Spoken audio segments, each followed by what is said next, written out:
Lise Erasmus, Laerskool Volkskenk, graad 6. Op 'n weeksaand in 'n donker teater, waar rookdampe die verhoog verdoof. St. Joe Black van hoop, terwyl sy diep rasperstem wegraak deur die bosbaard wat hom bekend maak, hoor jy duidelik sy wens dat die son weer opkom, bring die hoop weer terug. Voorsitter, oogappel of gifappel, helde of swartskape, eenkantkinders of sielietjies sonder sorg. Vir almal is daar 'n plekkie in die son. Tussen hoop en vrees, hang daar 'n swart wolk van onsekerheid. En dis juis hierdie onsekerheid wat maak dat vandag se kinders so honger is vir hoop.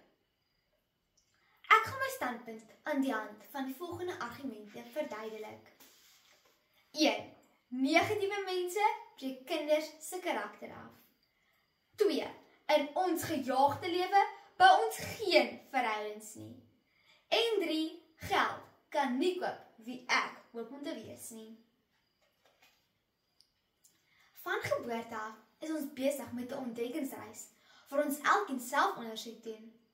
Ons raad ons ouers, onderwysers en vriende sê. En dit bepaal dan wie ons is. Elke dag hoor ons negatiewe dinge.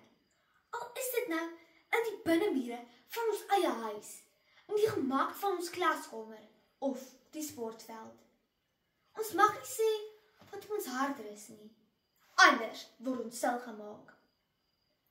Ag, toggie, daar is geen hoop om opinie te lewer nie. En dit breek ons jong mense se karakter af. 'n Opvoedkundige sielkundige skryf in die Lig-tydskrif van Oktober 2023, Hoop vir die toekoms, dat ouers en onderwysers soveel moontlike positiewe insette aan kinders se lewens moet gee, om te verseker dat hulle leiers vir die toekoms vorm.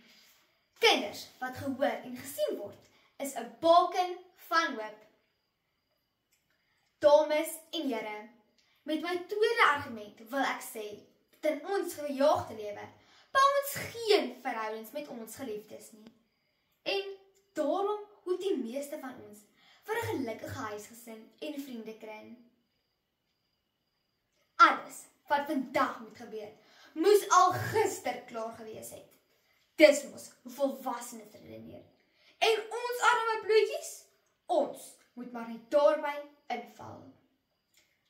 Op 13 Februarie 2024 skryf Elna de Wet, 'n ma van 2 tieners, in die rapport onder Sondag rubrieke, dat dit haar en haar familie se skuld is dat haar seun rebels is. Sy sê sy het nooit genoeg tyd saam met hom spandeer nie en dat hy maar altyd op sy eie voortgeploeter het. Ek is oortuig daarvan dat hierdie gejaagde lewe van Tannie Elna die hoop op goeie familiebande gesteel het en die hoop op 'n suksesvolle toekoms hierdeur vir haar seun verdoof word.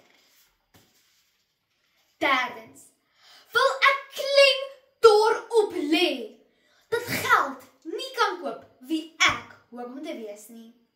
Rykmanskinders en bedorwe brokkies is vervelig. Hulle wil mos deeltyd spog met hulle Apple selfone en mamma se wenhandsak. Hulle dink hulle is baie slim en wil die heeltyd belangriker as alles en almal rondom hulle wees.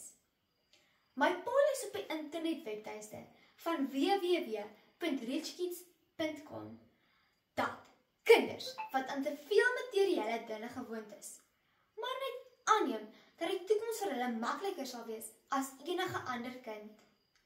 Ons moet nie die rooikop, sproetgesig dogtertjie, wie se pappa hom met 'n 1995 Toyota Hilux bakkie wat die skool kom aflaai, onderskat nie. André Du Plessis, 'n pastorale sielkundige, sê op dieselfde webtuiste: geld loop oop en hoop is nie te koop.